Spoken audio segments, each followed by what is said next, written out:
Amity Shlaes, who's the forgotten man? The forgotten man, it's a theme in my book, The Forgotten Man, but who was he? President Roosevelt spoke of the forgotten man at the bottom of the economic pyramid, so that would be the homeless man. But in the era that President Roosevelt spoke about this, in the 1930s, they were aware of another forgotten man. Many of Americans then had learned about this other forgotten man in school, and that forgotten man was the man who pays for the government project, the third party. There's even a little algebra about the forgotten man, that other forgotten man. They say A wants to help X, the man down there, and B wants to help X. But what's the problem? When they coerce C, this third party, into their project for funding X, what if it's not a good project? What if C can't afford it?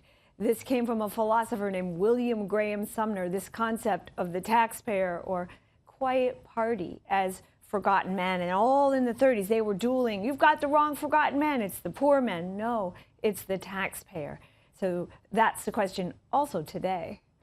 And in fact, in your book, out in 2007, The Forgotten Man, A New History of the Great Depression, you write, "The big question about the American Depression is not whether war with Germany and Japan ended it. It is why the Depression lasted until that war. From 1929 to 1940, from Hoover to Roosevelt, government intervention helped to make the Depression great." Yes, that is the work of that book.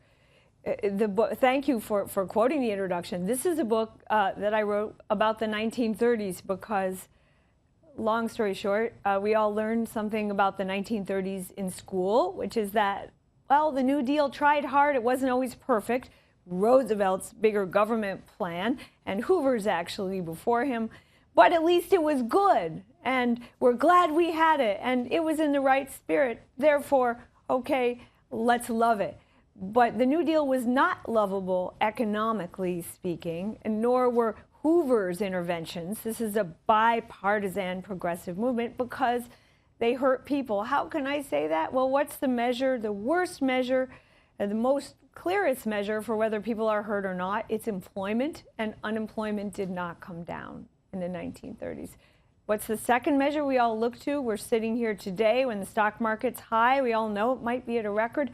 The stock market. The stock market in the 1930s did not come back. So by those measures, the New Deal and indeed Hoover failed, and that's the evidence of the Forgotten Man book.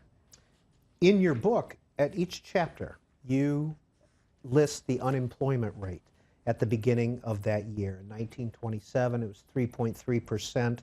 By 1931, 17.4% official unemployment rate in the United States. 1937, it was down to 13.5%. But then 1938, 17.4%. What happened in 1937? Well, this was the so-called depression within the depression. You say, why is it the Great Depression? We had other depressions before that were not great, but this was the duration and the severity. And just when it seemed as though everything would begin to get better, was getting better, there was a crash again. That's the depression within the depression that's captured there. And what's interesting about that, it's interesting that you raise that, Peter, because that's a very controversial set of numbers. People always wonder, well, why was the unemployment so terrible in the later 30s, so many years into the Great Depression? And since I wrote Forgotten Man, many economists have come to me and said, we think we know why. We're writing books about it. The answer was that the government labor policy made hiring people too expensive, that the Wagner Act, the great union law, or the Fair Labor Standards Act, which followed it, or the National Recovery Administration and, Davis-Bacon, which preceded it, all pushed labor prices up, wages or prices, to a level employers could not afford, and therefore they failed to rehire, therefore they failed to hire, therefore the unemployment of the 30s was epic. What was the NRA, the National Recovery Administration? Yeah, we're throwing about all these letters right away, right? So in the New Deal, the big government program to stimulate the economy of the 1930s, they had a bunch of new institutions. They were called the alphabet institutions because often they were referred to by their initials. The National Recovery Administration was a giant new plan to make the industrial sector strong again. It was a great idea. The industrial sector was in trouble. Roosevelt signed it very early on. It was part of his 100 days, the beginning of a new administration to save the economy in 33.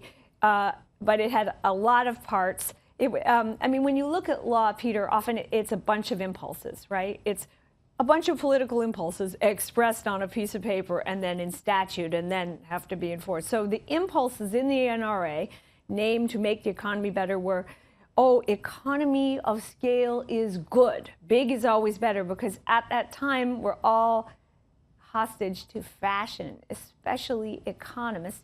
The economy of scale, bigger is better, was hot. It was as hot as I don't know what today.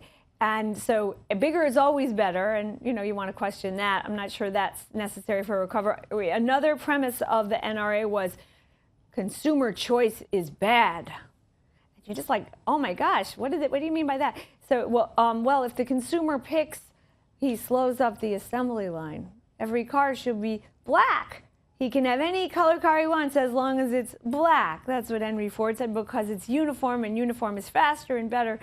And they kind of believed that the U.S. was failing because we were too diverse and choosy.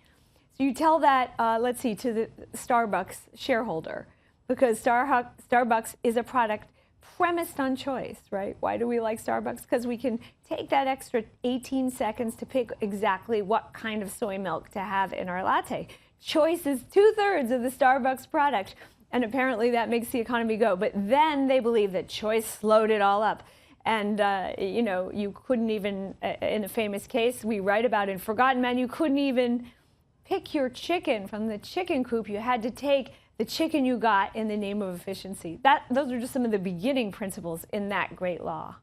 From 1929, October 1929 to 1940-ish, how big did the government get? What was the change in tax revenues and size of the government? Well, the government got a lot bigger than it had been before. So you start with that. You want to imagine a country where until the 1930s, the states had in total, when you took them together, a bigger government than Washington. Washington was a pygmy.